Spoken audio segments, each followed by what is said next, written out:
Welcome everyone to Reaching Out to Millennials and Young Families, a webinar brought to you by the Pacific Western region and featuring facilitators from the Pacific Western region and also from the UUA Boston offices. We're very glad to have you here. We're going to start with a brief introduction to our technology. First, let me mention, I'm Sarah Gibb Millspaugh. I'm one of the co-leaders, but I'm also your technical host. So if you're having technical issues with Zoom and the platform, send me a private message and I'll show you how to do that shortly. And I can help you out with that. So let us proceed. We come to this experience with varying degrees of familiarity with Zoom, the platform that we're using. So I'm just going to do a brief overview. Zoom has a chat box and you'll be able to participate in the workshop using the chat box. See the yellow arrow on the screen, it shows you where that box is and you can make it appear.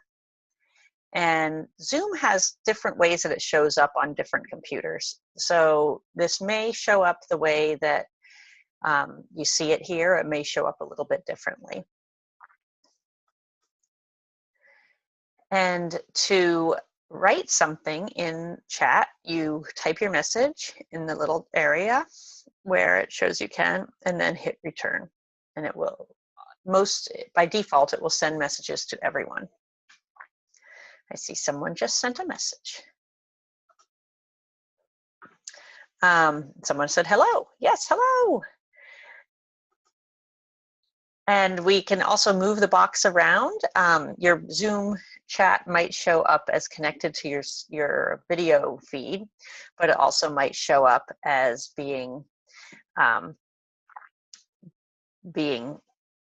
disconnected, and you can move it around if it shows up as being disconnected.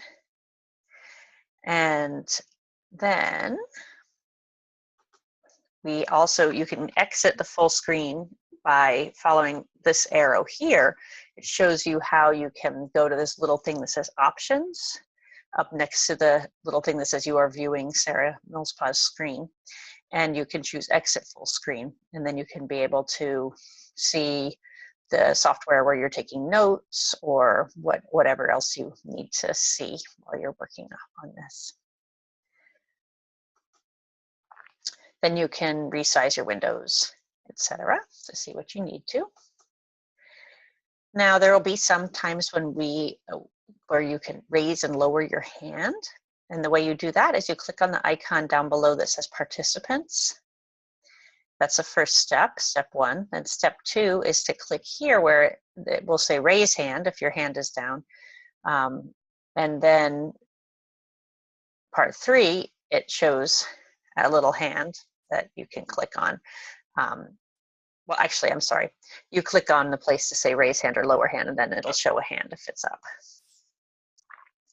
And then you can lower your hand if your question already gets answered or something. And you probably have already figured out a lot about muting and unmuting. And next to the little microphone, there's an arrow. So if you're having sound trouble, clicking on that little arrow to the right where it says mute or unmute, you can choose your sources for your ingoing and outgoing sound. And we usually do keep videos off for the webinar unless we're talking. It just helps conserve bandwidth. So I encourage folks to turn your video off unless you're participating at any given moment. And I'll be doing the same when Annie is talking. And then if you need support during the webinar, you can, on the chat, you can just choose down here under send to, or on the side, you can choose to just send something to me and tell me if you need support to get something fixed. I see that some folks have already done that. And one of those people asked that my screen isn't staying centered on her screen. There is a way that you can pin a presentation to your screen. So like if you're just seeing the shared screen as one of the many choices in boxes and you're not seeing it big, you can right click on the slideshow and then choose pin to video so that you'll be able to see it predominantly.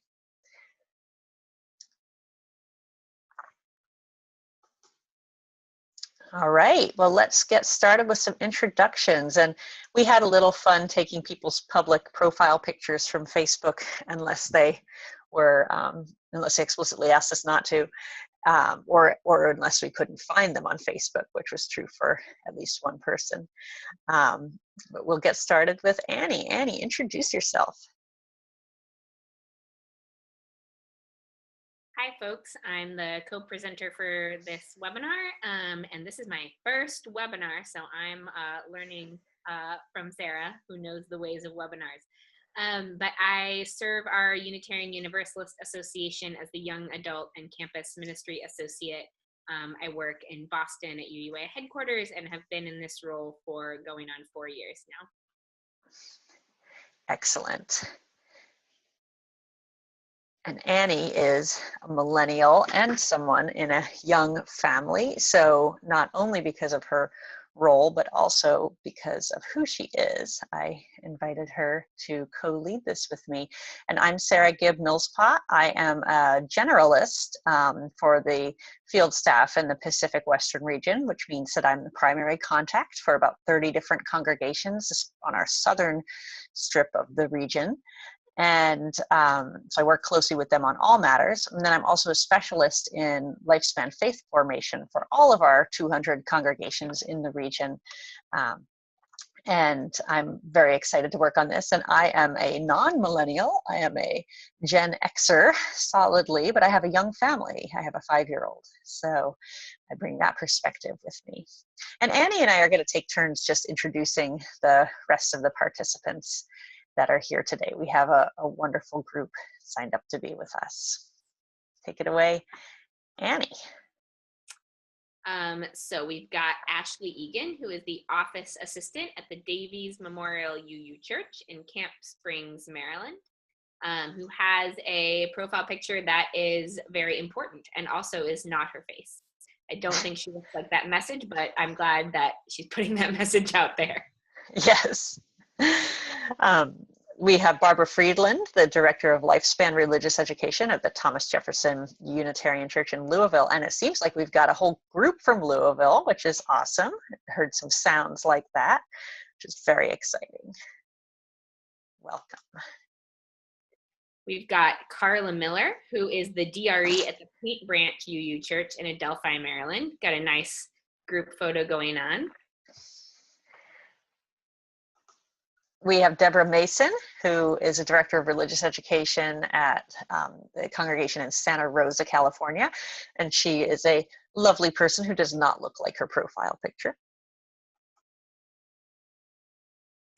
We've got Gina Foster, who is I'm guessing the Director of Children's Religious Education at the Unitarian Society in Santa Barbara, California. So not so far away from Sarah, a little bit north there. Yep. I'm located in San Diego. Oops, let's go back. We've got Kathleen Hogue, the Lifespan Director of Religious Education at the UU Community Church in Santa Monica. Yay, great to see you. Katie Hymans. Hi, Katie, who is the Director of Lifespan Religious Education at the UU Church in Fresno, California. Yeah. We've got Katie Seipert, the Director of Religious Education at the UU Church in Eugene, Oregon, wearing a great pussy hat. Laura Mensch, the OWL Chair for Our Whole Lives and facilitator at the UU Fellowship in Bozeman, Montana. Having a lot of fun in her profile, looks like. Yeah, I think that's Ruth Bader Ginsburg dressed as Wonder Woman in the corner of her picture. We've got Reverend Lisa McDaniel Hutchings, who leads our UU Justice Arizona network and is gearing up for a Justice District Assembly in the Pacific Southwest District at the end of the month. Awesome. And Lynn Randall, East Rose Fellowship in Portland, Oregon, also doing some fantastic moves in the profile picture. Love it. Oops. We've got Reverend Lynn Oglesby, who's the interim minister at the UU Church in Tucson, Arizona, which is also gearing up for the Justice District Assembly they're hosting. And we've got Nancy Palmer Jones, the minister at the First Unitarian Church in San Jose. Good to see you, Nancy. Sharon Fulton, the Children's Religious Education Chairperson at the First Unitarian Fellowship in, I do not know how to pronounce this Canadian city, Nanaimo, British Columbia. Great to have you with us, Sharon. And we've got Sue Sun, the RE committee member from the West Hills UU Fellowship in, I'm guessing, Tigard, Oregon. Suzanne Kimmel, the Director of Religious Education for the Unitarian Universalists of Petaluma, California. And I just want to say, I'm really impressed by how many religious professionals we have on this call. We have a phenomenal group of experienced and wise people. And one of the reasons we had this on Saturday, besides the 3-hour time difference between me and Annie, was to be able to include people who had to work at jobs not related to being a religious professional during the week. But one of the things that we learned from this is that religious professionals are hungry for this information. So we will consider that in the scheduling of future webinars. I know that Saturday was a little awkward for some of you who normally have this day off. Take it away, Annie. Great. So today we are going to be going through, basically it's about forming a relationship is sort of the framework we have in terms of outreach to millennials and young families. So we're going to look at knowing who they are, knowing who you are, you being your congregation, not assuming that you are not a millennial or part of a young family, as you may well be. How we are compelling to the folks that we're trying to reach out to, and then making and maintaining that connection. And because we're all in different places geographically, we're all part of different generations, and we all are in different places in congregational leadership. Some of this information may be a little bit a review for some of us, and for others it may be new. So I hope everyone will be patient with kind of the variety of information for the variety of folks we have with us. All right, next slide.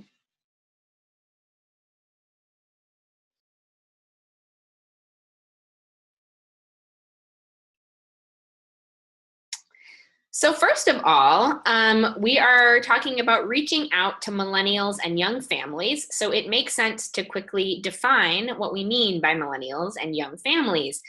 We have one of my favorite ways of describing things, a Venn diagram, because these populations can overlap and can be separate. So millennials, people define the exact year span differently, but the one I usually work with is sort of this 20-year age range. So folks born roughly between 1980 and 2000. So that's a generation. And as you all know, generations are consistent in that you always are part of your generation, whether your generation is young or middle-aged or older.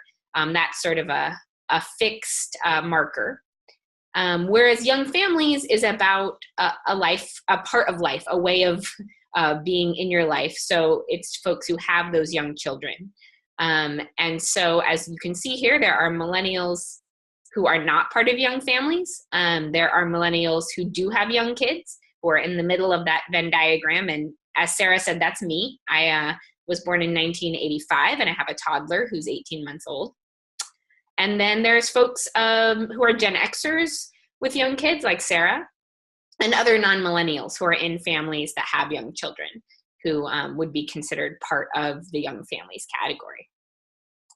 So next slide.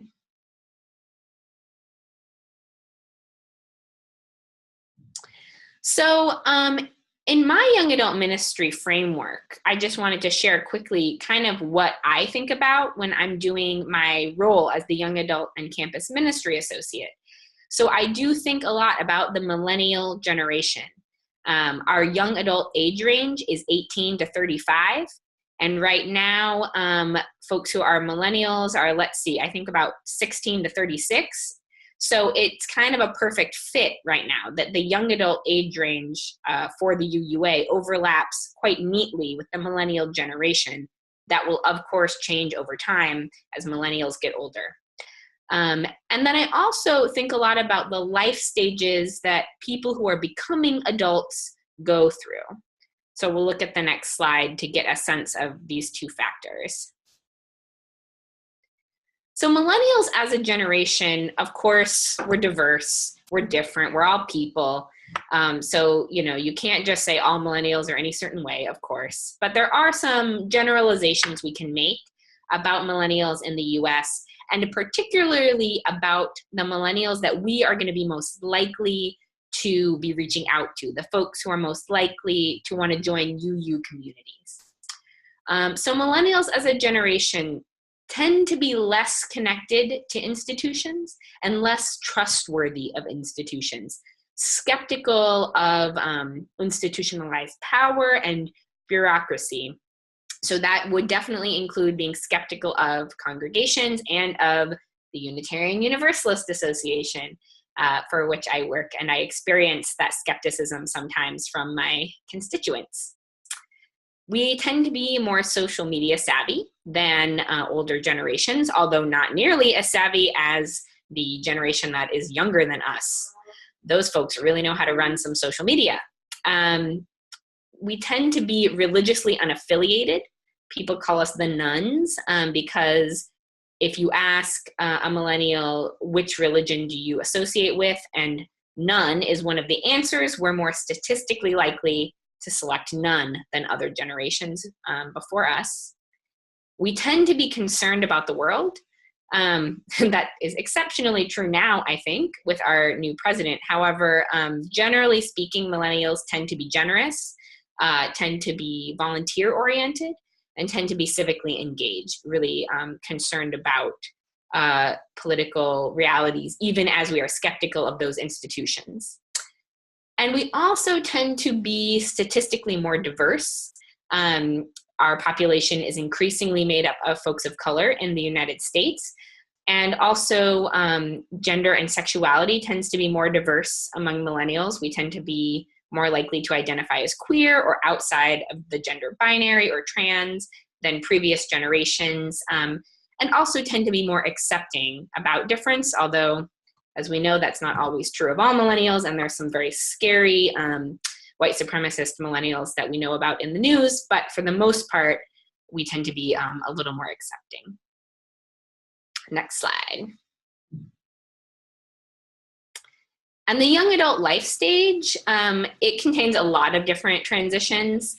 And so it's good to be keeping that in mind. These are some of the things you might be going through in a young adult life stage that you can also go through at other times, right? So none of these things are confined to young adulthood, but many of them happen in young adulthood. And the one we're going to be really focusing in on is the raising children piece, because we're focusing on young families as the other category with millennials.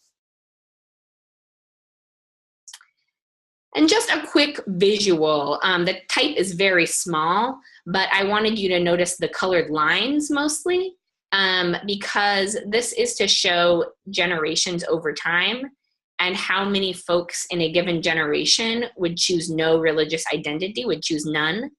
And so the lines are different generations. The red line at the very bottom is the greatest generation, born before 1928.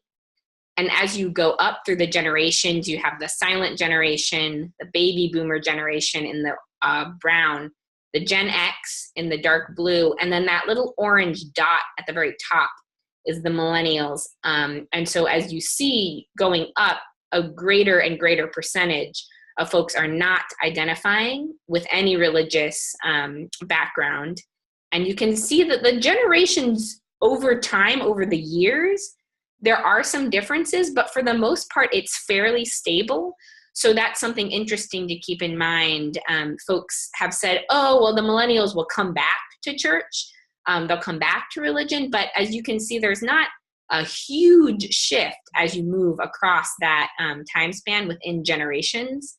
And just one other thing to note is that this is just about who identifies with a religion.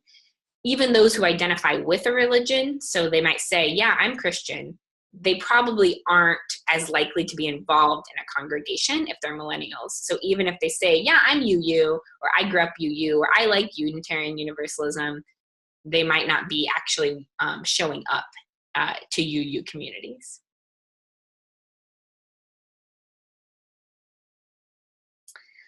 So before we go a little further, I wanted to remind you of the homework that was sent out, which was the case study.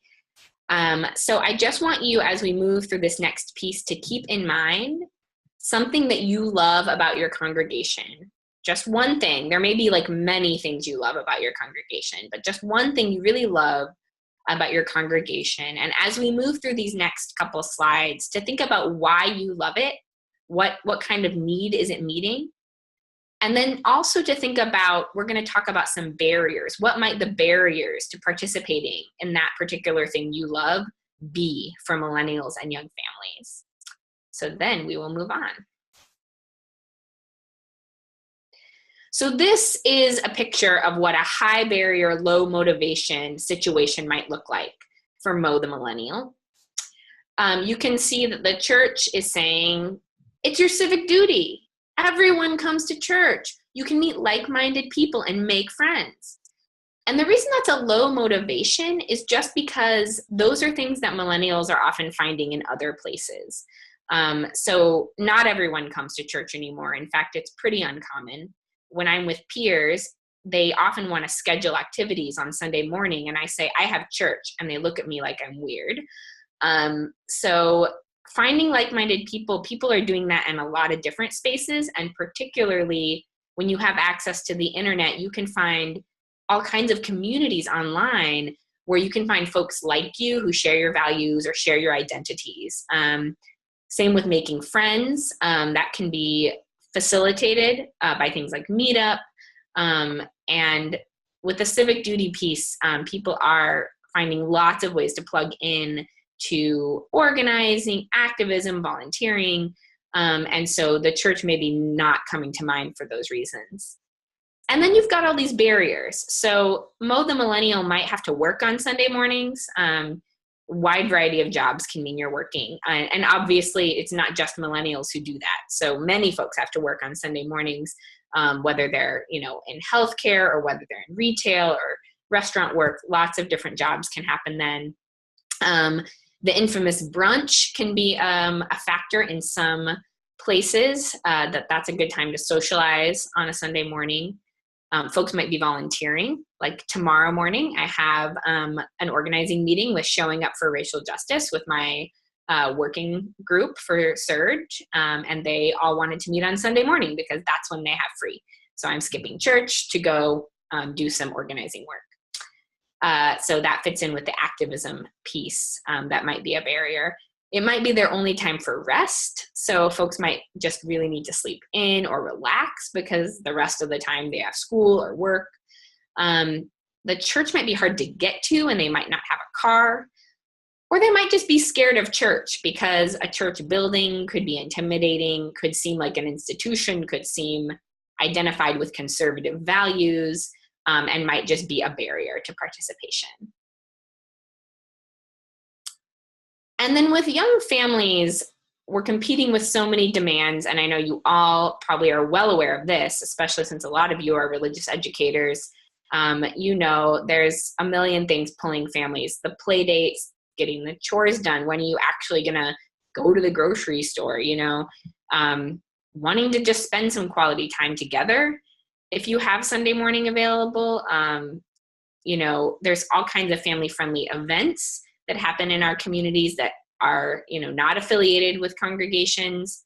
You might need to go visit family members. I know that's become more important to me after having a child, that it seems even more important to go see relatives and my parents and my partner's parents.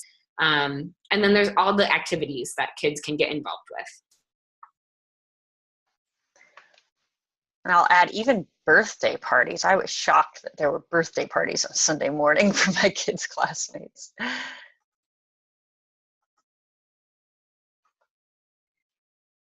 So this is a quick slide, just kind of a fun slide, but a lot of times when people contact me, they ask me basically some form of how do we get those young adults?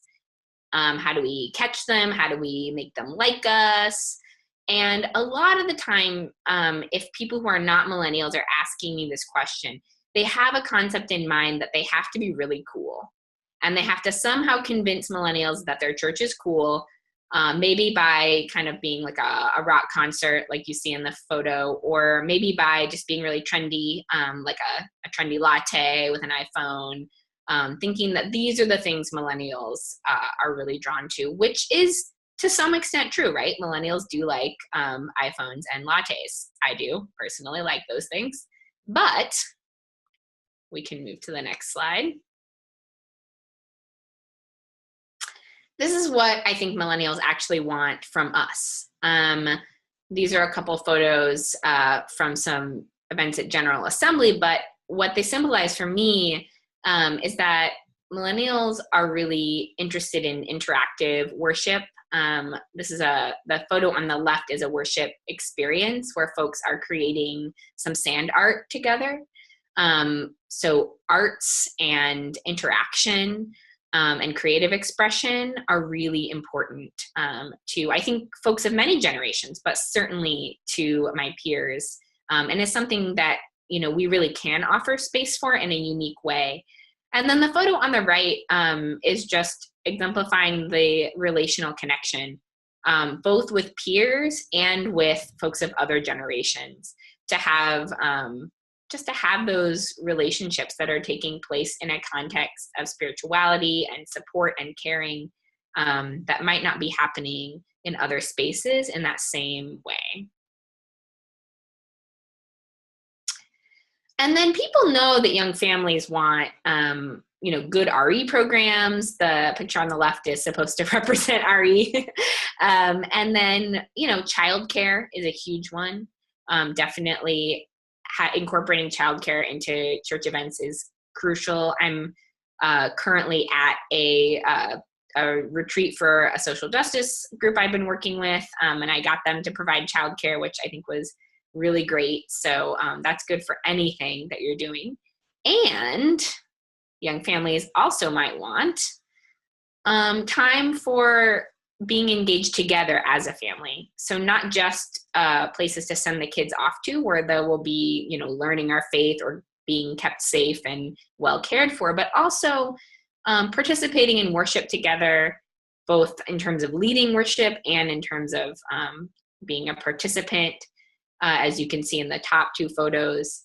And then having time to be social together as a young family, or to do justice work together as young families. Those are really vital as well.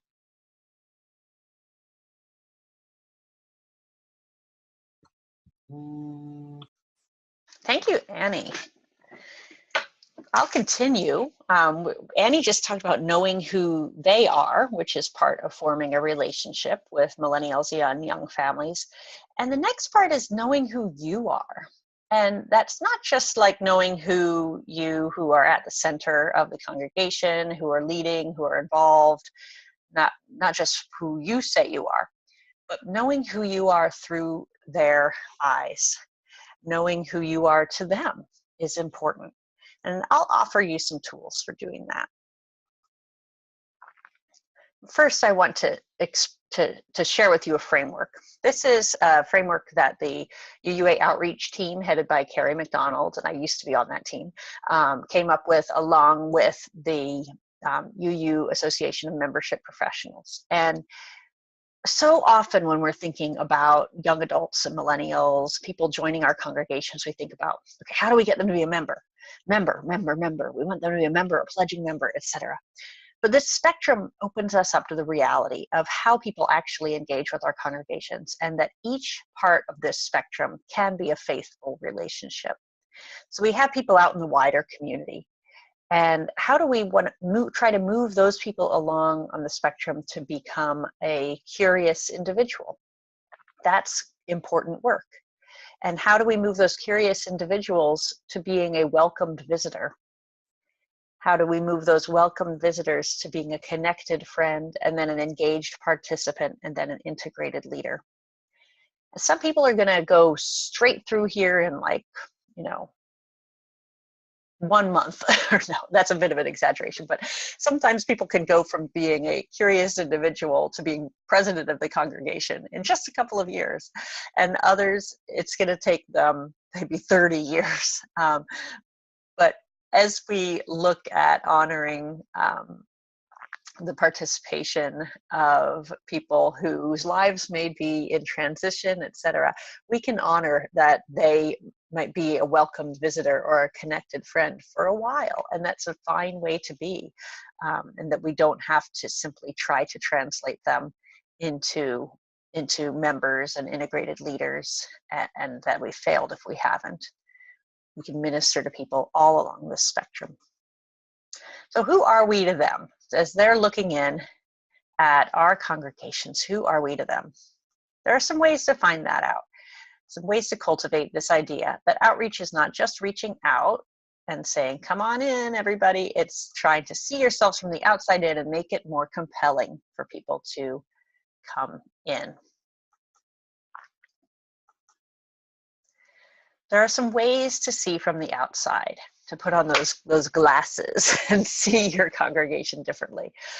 But the first step is to develop empathy with the people who are not involved, who you're trying to reach, and to understand their perspectives. And then the second step is to look through their glasses.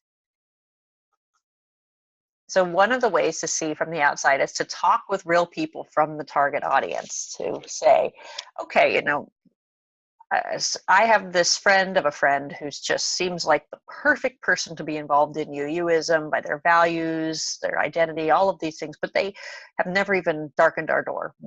Let me talk to them about it. Ask them some good questions about what's important to them, what they value in life, what their impressions are of our congregation, what barriers might exist. You can ask good questions and listen well. That's one way.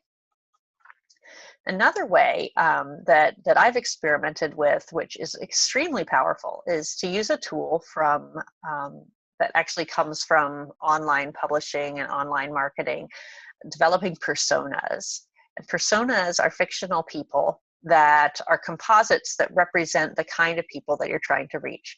But they're not just surface level. They can be quite deep. And I have a handout that you can use to develop your own personas for outreach. Usually having at least 3 or 4 or 5 personas can be very helpful to try to understand the people that you want to reach.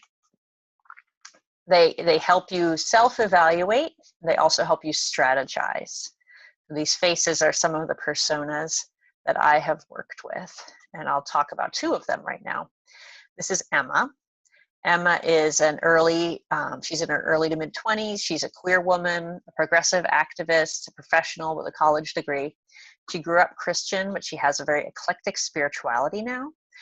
She is a social justice activist, but she's always fighting feelings of cynicism and despair based on where the world is now. And she deeply values and experiences the interconnection of all, what we might call the interconnected web. That's a big thing for her. But her common objections to participating in a church is that one is she's often wary of older adults. She feels like they don't get it, being like a queer woman and all of these different things that she feels like they don't get. And she gets really frustrated at having to educate others. She also really has this profound belief that churches don't welcome single queer people, that, if she goes and marries a woman and they have a white picket fence and 2.5 kids and a dog, she'd be welcome, but not as a single person. She also relies on public transportation. That's kind of a barrier for her. But so let's think about your own congregation, and you want to compel Emma. What does she need that she can get from you? How do you think the congregation looks to her? And what would you say if you were to try to pitch an existing program in the congregation to her? just reflect on that, and maybe you could take some notes. We'll pause for a minute, and we can bring those to our small groups.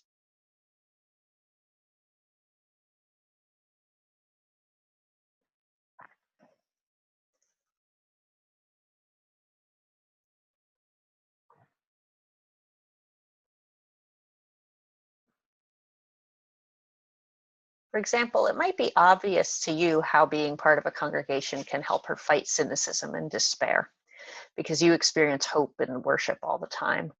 But how do you break that down? How do you translate that to her in a way that she could hear it, or that it could be summarized in a flyer, or a Facebook ad or something like that, a way that she could hear it, get that message to her. Here's David. He's another one of my personas. He's a Generation Xer in his 40s, a white male, a straight father. He's got 3 kids. He's working professional. He's half Jewish. He's kind of a scientist, humanist, geek kind of guy. He feels really overextended, feels like he's an inadequate parent, worker, everything all the time because he's just doing so much. And he has real profound fears about where our world is going with climate change, polarization, hatred, ignorance, consumerism, all those things that a lot of us fear. His common objections to religious community are he's half Catholic, he's half Jewish, this whole Protestant look and feel to our congregations, even though, he's humanist, our congregations are humanist. The whole churchy Protestant-y thing is really not his ball of wax. It's not comfortable for him. His family also usually does Sunday morning brunch at home, and it's already such a chore to get those 3 kids out the door 6 days a week. The 7th is kind of his day of rest. So what does David need that he can get from you? And how do you think your congregation looks to him? And what would you say if you were to try to pitch an existing program in your congregation to him? Reflect on that for a little bit.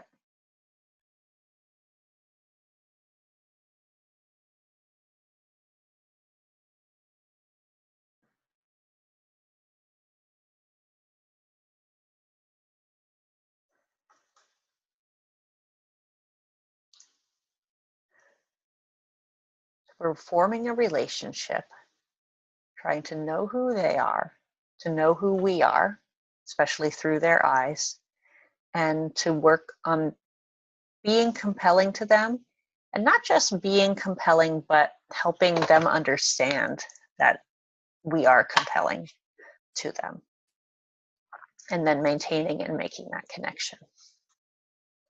So I'm going to try to go through this part quickly.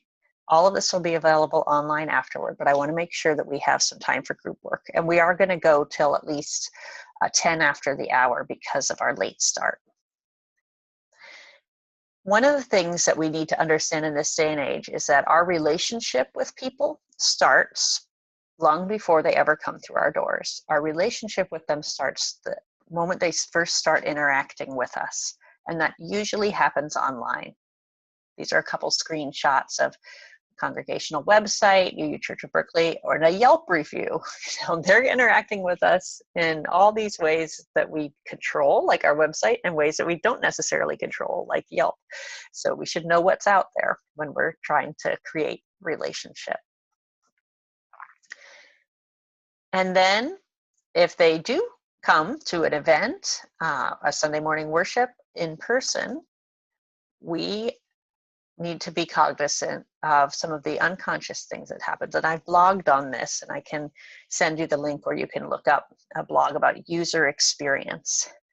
But if someone comes on Sunday morning, before they even hear us say, "Welcome visitors, all are welcome, we're so glad to have you," they experience all sorts of things that help them know whether they're welcome or not. They go looking for the building. They go looking for parking or bike rack, which can be very difficult in some of our congregations. They have to find the right entrance. We don't always have signage or clarity about that. Then they have a sense of how it feels to be there. They can walk in and it might feel bright and happy and light and airy, or they might walk into a somewhat smelly basement, as the entrance from the parking lot of my old congregation was. How does it feel? Then they have to locate bathrooms or a coat rack or childcare or religious education or the sanctuary. I remember visiting a congregation with my 1-year-old, and we located the nursery. The nursery was great. It was lovely. I came up from the nursery and found myself walking in the sanctuary entrance that was like right kind of up in front to the right of the pulpit, like walking in and then having no order of service and everybody looking at me and all of these things. Because, you know, we don't often notice everything we're asking first-time visitors to find and assume about how our congregations work. And then we can be informally greeted or ignored when we walk in. All of this happens before we get to that lovely welcome script. There are so many ways. We learn by looking at the art and the symbols on the wall. If it's all a shrine to bygone people, we start making assumptions about the congregation and feeling like maybe it's not that alive in the present. There are all kinds of things that we feel and experience. And then, of course, there's the coffee hour, the time when newcomers can get to know the congregation. Sometimes we can be left alone like this guy, or we can be overly swarmed. And it is such an art, as we know, to try to figure out what does a person really want. How do we read their vibes and give them that welcome, or let them just quietly move around the margins if that's what they want to do. It's a challenge.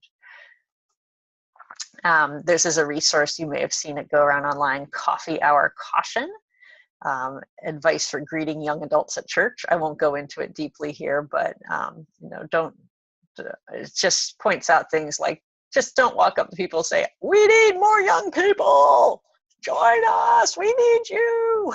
That doesn't usually go over well. So it's about being conscious of starting to build a relationship with these amazing and unique people who have not yet experienced our transformative faith, who really, really need it. Annie.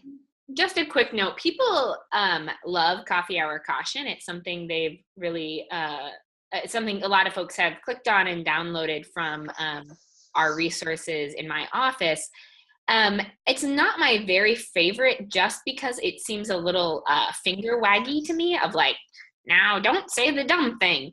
But what I will say is that I found it really useful to spend a little time just kind of being intentional about how I greet people, period, whether they're young, whether they're old, whether, you know, gender, race, whatever, just to be thoughtful about questions and ways of greeting people that are a little more open-ended for a variety of contexts. So that's just something I encourage all of us to do, and you may well already have done that. But if you haven't, I encourage it, and I encourage also, you know, something to share with the congregation is to just be really thoughtful about how we greet and engage folks, not to make it scary or overwhelming, but just to remind ourselves that even the simplest things as the first question we ask someone can be a matter of living our values. Absolutely. Absolutely. So what brought you here today is a great one.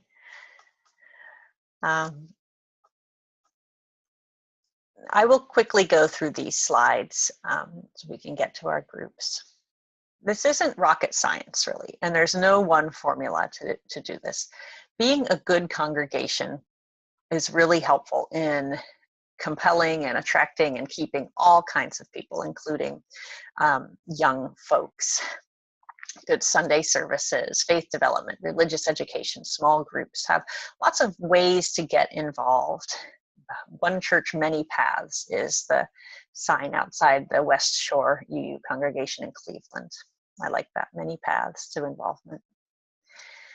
Address the needs that people have, and this is one key point that is really important if you're trying to form a relationship with people who aren't already part of your congregation, that you address the needs that they already know that they have.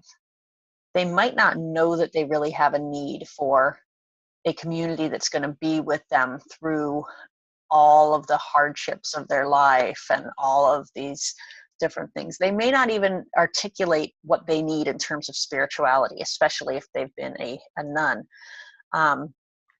But some of the needs that they know that they have are sort of everyday grounding in feeling centered and spirituality and the larger issues. They know that they need life to be made easier. They know that they need support, day-to-day support and crisis support. They know that they need connection. They know that they need to be happier and feel more hopeful, and they know they need a way to make a difference. So how can you reach them? Try to be genuine. One thing that millennials in particular, and Generation Xers are pretty good at sniffing out is whether something is just surface or fake or put on. Be yourselves. Be your genuine selves. And there's a overlap between what you do well and what folks need and know that they need. And that is exactly where you can be. Be that. Be genuine. And meet people where they're at. Sometimes that means going to where they're at, like campus ministries and neighborhood meetups. And especially with campus ministries, it means being specific about what we have to offer. If they've already got community and liberal-minded people, what do we offer beyond that that's going to be helpful to them? I already mentioned honoring the many ways that people can be in faithful relationship with the congregation. Being responsive to community needs is very important.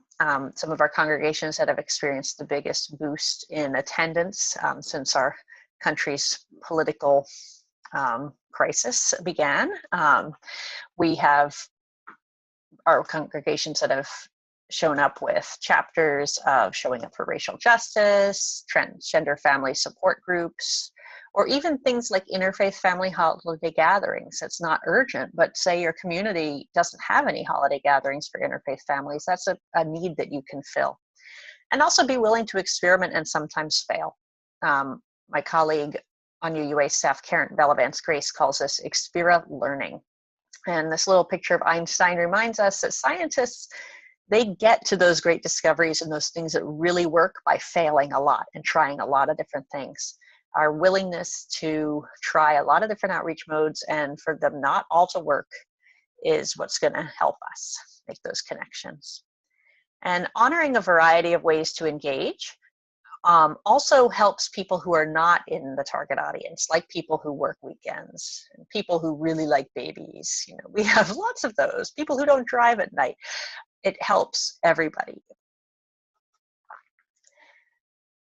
And then moving from having a young adult program, like a young adult group, to an ethos where we are incorporating thinking about young adults, millennials, young families into all of our planning. That's what ultimately transforms our congregations and makes them truly engaging. Annie. All right. Well, I thank you all for your patience as we tried to make up for our late start there and blast through a lot of material. We want you to have a little bit of time in your small group. So we're going to send you into breakout rooms just to focus on the thing that you brought, that you love, and then to think about one way to lower the barrier for millennials or young families to participate. So we're going to split you into groups with Zoom. So you should end up in a smaller configuration. You can unmute yourselves and show your videos to each other. And then just very briefly to say, this is the one thing I love, and this is one thing I think we could do to make that more accessible to these target populations. And I think Sarah knows how to send you into your rooms. And Sarah, how much time will folks have? Like 5 minutes? Let's do 5 minutes, and I'm working on the breakout rooms. I'm having trouble getting my, I don't know what happened. My Zoom interface disappeared from my computer. So I'm trying to get it to show up, and I think I might need to stop the screen share for just a moment.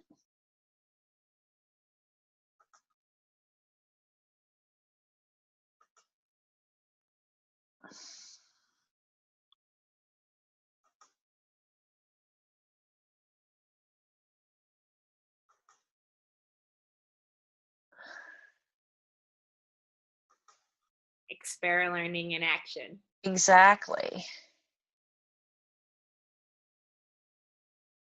At least you know we practice what we preach. Yeah. I don't know what's going on. I have chosen on the menu here to start breakout rooms, and it's not showing me a window for that. So I think we should just do the sharing all together rather than work on this technology. That sounds good. All right. Well then, shall we do that by raising hands or in the chat? Why don't we do a combination? People can type in the chat if they prefer, or they can raise their hands. Fantastic. So if you want to type answers to those questions, please do. If you would rather speak aloud, then you can raise your hand in Zoom or type in the chat, unmute me, and that way we will be able to hear from you.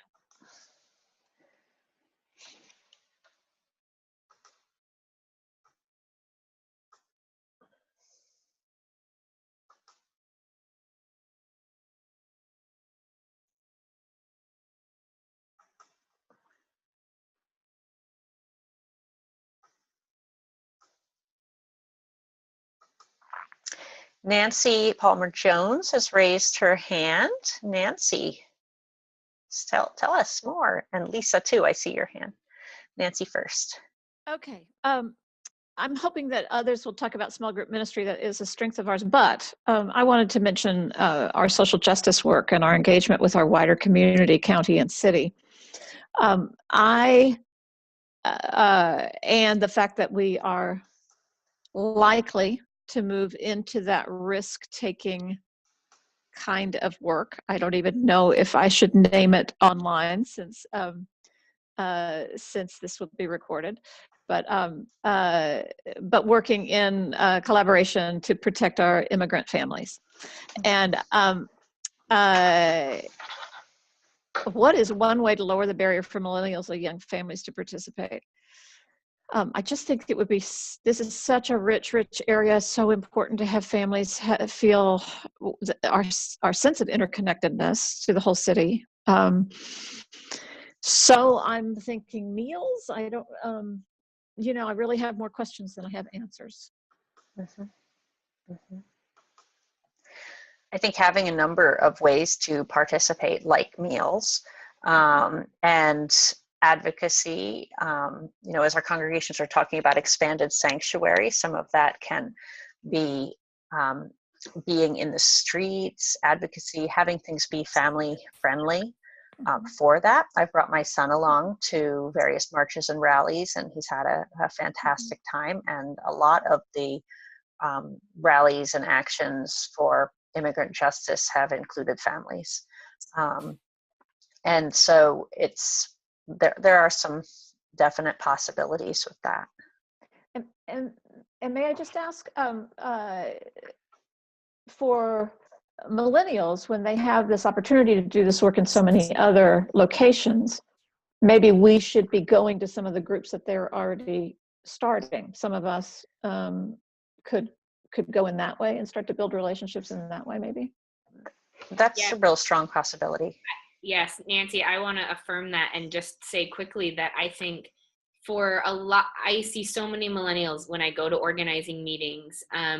And I think what churches are doing is offering for one thing, logistical support. I'm meeting in a church right now for a retreat for an immigrant-led organizing movement. Mm-hmm. And, offering space, and then folks show up in your space, and then they might say, hey, who's this church hosting us?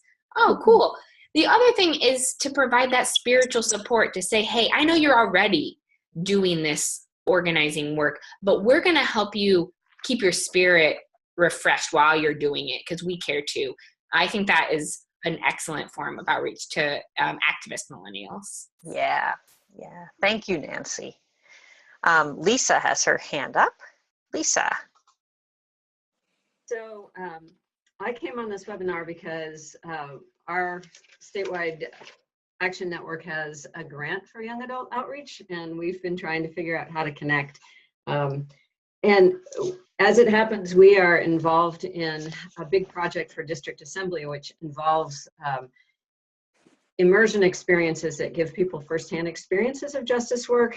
And in order to reach out to young adults, one of the things that we figured out is that there are a lot of barriers for young adults. And you listed a lot of them. I mean, some of them work weekends and won't even be able to do this. But finally, for young families, we figured out that we needed to identify a couple of trips that were family friendly, that would be good for the whole family to do together, and to make it possible for them to register as a family. So an adult registers and the kids come free for those specific trips.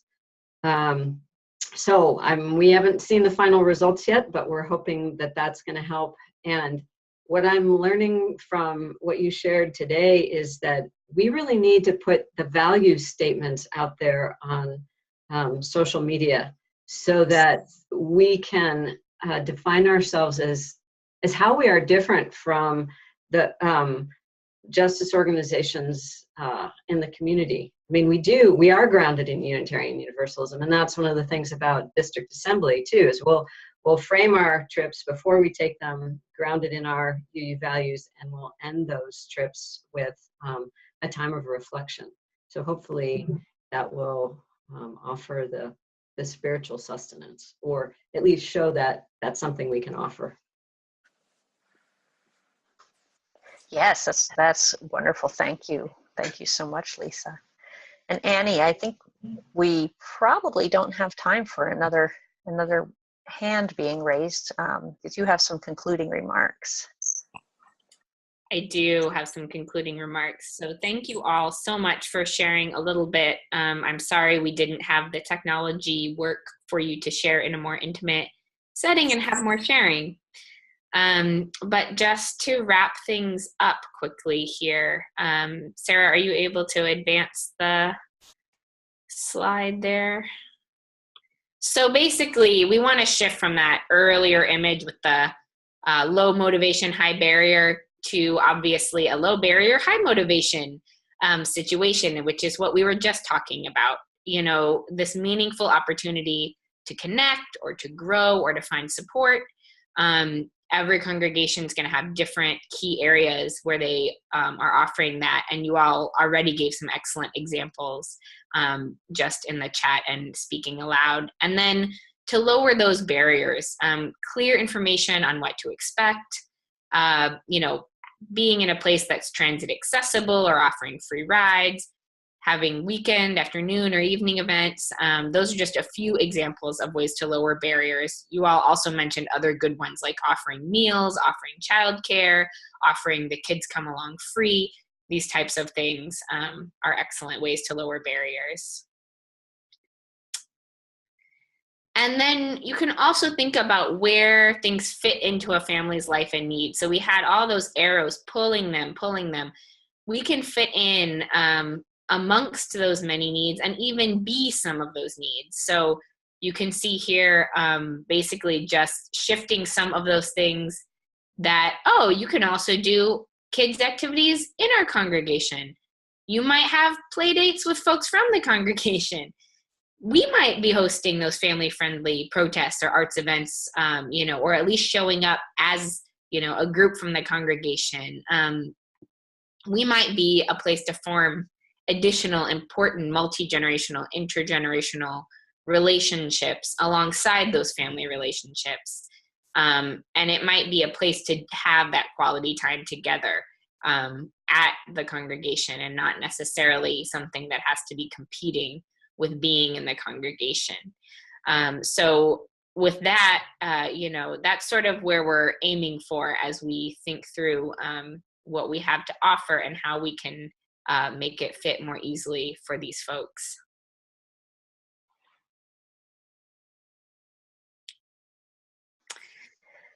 So I don't know if Sarah wants to wrap us up on the final summary, but I just wanted to offer quickly that if any of you are interested in talking through the particular landscape in your congregation as it relates to young adult or campus ministry, which is really a subset of young adult ministry, please do contact me. I do these consultations all the time for my job, where we can talk through your context in depth, brainstorm some possibilities for some Xpera learning. So I would be so happy to have a more in-depth conversation about your context if that is appealing to you. And I too, for those of you who are in the Pacific Western region, I am there for you. And those of you in other regions, you have young adults and all ages, lifespan, religious education contacts on your regional staff. The UUA also has the outreach office, in addition to the Office of Youth and Young Adult Ministries, where Annie is. And the outreach office has many materials and a growing group of them at uua.org/outreach. And they can help with all kinds of outreach on social media, on the web, etc., as you're seeking to get people connected to your congregations. Any questions, feel free to follow up with either of us. And apologize for the technical difficulties we had today, but I really, really appreciate your participation. We will give you access to the recording and slides right afterward, and we are also going to be posting an edited version of that on the website of the Pacific Western region. All right, well, blessings to everyone. Blessings on your journeys of including ever more people in our powerful and transformative faith. We are so grateful for your work and your ministry. Be well.